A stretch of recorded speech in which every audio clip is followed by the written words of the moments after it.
Краснодар имеет очень длинную историю. В прошлом году мы отметили 220 лет со дня образования города.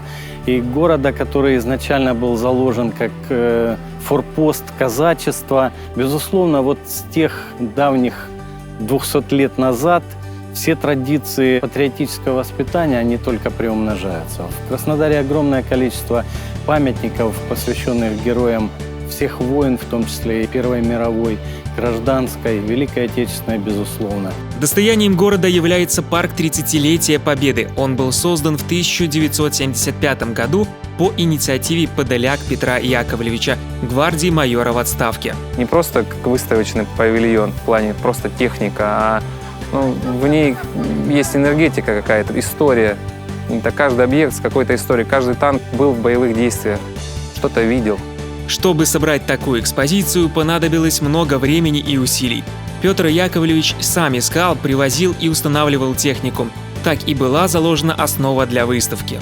Техника такая, как БМП различного класса, там их несколько, Т-34 танк, ИС-3, самоходка, затем зенитные установки. Это его заслуга.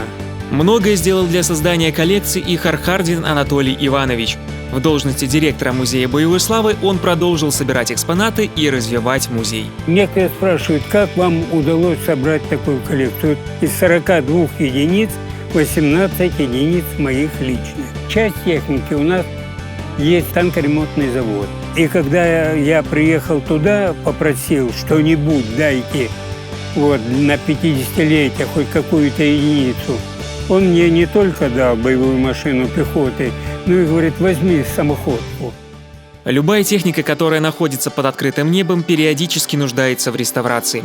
В этом году компания Wargaming в рамках глобальной инициативы «Помним все» и администрация Краснодарского края обновили внешний вид музейных экспонатов. Наконец-таки техника приобрела какой-то более достоверный исторический вид. Еще солнце добавит немножко свои коррективы, она подсохнет и будет, наверное, максимум приближена к реальности. Она отреставрирована. Она как вроде только вернулась с поля боя, и на нее нанесли новую краску. Традиционно к работе по восстановлению техники подключились и добровольцы, игроки World of Tanks.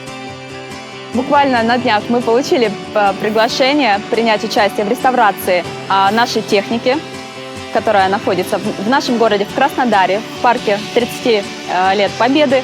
Сзади меня вы видите ИС-3.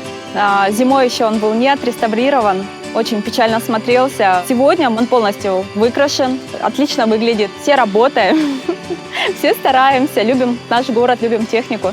Игроки должны не только играть на боевых машинах, но и знать историю их, историю ветеранов, которые воевали, чтобы помнили историю своей страны, гордились своей родиной.